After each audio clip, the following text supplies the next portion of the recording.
Breaking news చూస్తున్నాం. నేపాల్లో ఘోర విమాన ప్రమాదం చోటు చేసుకుంది. టేక్ ఆఫ్ అవుతుండగా ఇంజిన్లో ఒకసారిగా టెక్నికల్ ఇష్యూ వచ్చింది. రన్వే నుంచి విమానం పక్కకి వెళ్ళిపోయింది. రన్వే దాటి సుమారుగా 500 మీటర్లు దూసుకెళ్లినట్లుగా తెలుస్తోంది ఈ విమానం. ఈ ప్రమాదంలో 7గురికి తీవ్ర గాయాలయ్యాయి. ఈ ప్రమాద సమయంలో విమానంలో 60 మంది ప్రయాణికులు ఉన్నట్లుగా తెలుస్తోంది. కాఠ్మండు నుంచి భద్రపూర్ వెళ్తున్నటువంటి బుద్ధ ఎయిర్ విమానానికి ఈ ప్రమాదం చోటు చేసుకుంది. ఒక్కసారిగా రన్వే నుంచి పక్కకు దూసుకు వెళ్ళిపోయింది. బ్యాలెన్స్ అవుట్ అయిపోయి పక్కకు దూసుకు వెళ్ళిపోయి ఇదిగో మనం చూస్తున్నాం, ఆ పక్కన ఉన్నటువంటి చాలా దూరంగా ఆల్మోస్ట్ 500 మీటర్స్ వెళ్ళి ఆ పక్కన పొదల దగ్గరికి వెళ్ళి ఆగిపోయింది. యూ కెన్ సీ దేర్ విమానం దెబ్బతిన్నది. ఆ ఫ్రంట్ పార్ట్ కొంత దెబ్బతినడం, ఆ పొదల్లోకి దూసుకు వెళ్ళడాన్ని మనం గమనించవచ్చు. కొంత పొగ కూడా వస్తుంది అక్కడంతా. అదిగో చూస్తున్నారు, డ్యామేజ్ అయిపోయింది విమానం అంతా కూడా. లోపలికి వెళ్ళడంతో, దూసుకు వెళ్ళడంతో చెట్లలోకి, పొదల్లోకి దూసుకు వెళ్ళిపోయింది. ఇంకొద్దిగా ఏదైనా త్రుటిలో పెను ప్రమాదం నుంచి తప్పించుకుందనే చెప్పొచ్చు. 60 మంది ప్రయాణికులు లోపల ఉన్నట్లుగా తెలుస్తుంది. పలువురికి తీవ్ర గాయాలయ్యాయంటూ సమాచారం. తీవ్రమైనటువంటి కుదుపులు, ఇక తాము ప్రాణాలతో ఉంటామన్న నమ్మకం కోల్పోయాము అంటూ ప్రయాణికులు చెప్పినట్లుగా తెలుస్తుంది. అదిగో అక్కడ డ్యామేజ్ అయినటువంటి పార్ట్స్ మీకు కనిపిస్తున్నాయి. పూర్తిగా పక్కకు వెళ్ళిపోయింది. అవుట్ ఆఫ్ రన్వే దాటి, తన సేఫ్ జోన్ దాటి 500 మీటర్స్, ½ కిలోమీటర్ వెళ్ళిపోయింది. తన సేఫ్ జోన్ దాటి చాలా దూరంగా చెట్లలోకి, ఆ గుంతల్లోకి వెళ్ళడంతో విమానం చాలా వరకు దెబ్బతిన్నట్లుగా కనిపిస్తోంది. అయితే టెక్నికల్ ఇష్యూ అంటూ తెలుస్తోంది. ఒక్కసారిగా విమానం ఏదో పక్కకి లాగినట్లుగా చాలా వేగంగా పక్కకి వెళ్ళిపోయింది, ఎవరో నెట్టేసినట్లుగా. Some technical issue in the engine అని చెప్తున్నారు. ఒక ఇంజిన్లో సమస్య రావడం వల్ల ఈ ప్రమాదం తలెత్తుండొచ్చు అంటూ కూడా చెప్తున్నట్లుగా తెలుస్తుంది.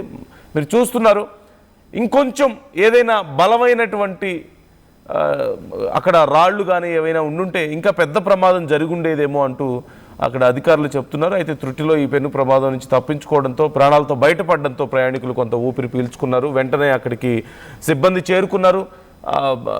అక్కడ ఉండేటువంటి ఎయిర్పోర్ట్లో ఉండేటువంటి సెక్యూరిటీ సిబ్బంది అందరూ అక్కడికి చేరుకొని వెంటనే సహాయక చర్యలని చేసినట్లుగా తెలుస్తుంది.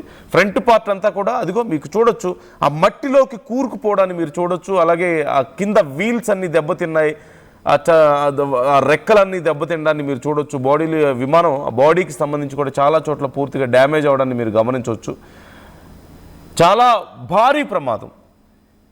భారీ ప్రమాదం నుంచి త్రుటిలో తప్పించుకున్నారనే చెప్పాలి. ఇలాంటి ప్రమాదాల్లో కొన్ని సందర్భాల్లో ఇలా పూర్తిగా దారి తప్పి చెట్లలోకి, కొండల్లోకి వెళ్ళిన సందర్భాల్లో ఆ రెక్కలు పూర్తిగా విరిగిపోవడం కానీ, ఇంజిన్ కొంచెం ఎక్కువగా డ్యామేజ్ అవ్వడం, చాలా సందర్భాల్లో అది పేలిపోతూ ఉండడాన్ని కూడా మనం చూస్తూ ఉంటాం. కానీ అదృష్టవశాత్తు you can see that front part అంతా కూడా పూర్తిగా డ్యామేజ్ అయిపోయింది. ఈ ఘటనకు సంబంధించి ఇప్పుడు విచారణ చేస్తున్నారు. అసలు ఏం జరిగింది, ఎలా అదుపు తప్పింది విమానం అనేది. ఒకవేళ ఇంజిన్లో ఏదైనా సమస్య వచ్చినా, ఇంకేదైనా సాంకేతిక లోపం వచ్చినా, టెక్నికల్ ఇష్యూ వచ్చినా సరే అక్కడ ఆగిపోవడమో లేదంటే వెంటనే ఆపేయడమో చేస్తారు. కానీ అవుట్ ఆఫ్ కంట్రోల్ వెళ్ళిపోయినట్లుగా తెలుస్తుంది. పైలట్ కంట్రోల్ చేసే ప్రయత్నం చేసినప్పటికీ కూడా కంట్రోల్ అవ్వకుండా పక్కకి దూసుకుపోయింది. రన్వే దాటి సుమారుగా 500 మీటర్లు, ½ కిలోమీటర్ వరకు వెళ్ళిన నేపథ్యంలో ఆ చెట్లలోకి, పొదల్లోకి దూసుకుపోయింది. ఇక లోపల ఉన్న ప్రయాణికులు తీవ్ర భయాందోళన వ్యక్తం చేశారు. అరుపులు, కేకలతో అక్కడంతా కూడా, ఆ ప్రాంతం అంతా కూడా మారుమ్రోగిపోయినట్లుగా తెలుస్తుంది. ప్రయాణికులు ఆగ్రహం వ్యక్తం చేస్తున్నారు. ఈ నిర్లక్ష్యం ఏంటి, ఏదైనా తేడా జరిగితే మా ప్రాణాలు పోయి ఉండేవి కదా అని చెప్పి ప్రయాణికులు ఆందోళన వ్యక్తం చేస్తున్నట్లుగా తెలుస్తోంది. దీనికి సంబంధించి ఇప్పుడు విచారణ జరుగుతుంది. అసలు ఏం జరిగింది, ఏ సమస్య వల్ల ఇలా జరిగింది అనేది ఇంకా ఇప్పటికైతే అధికారులకు క్లారిటీ రాలేదు.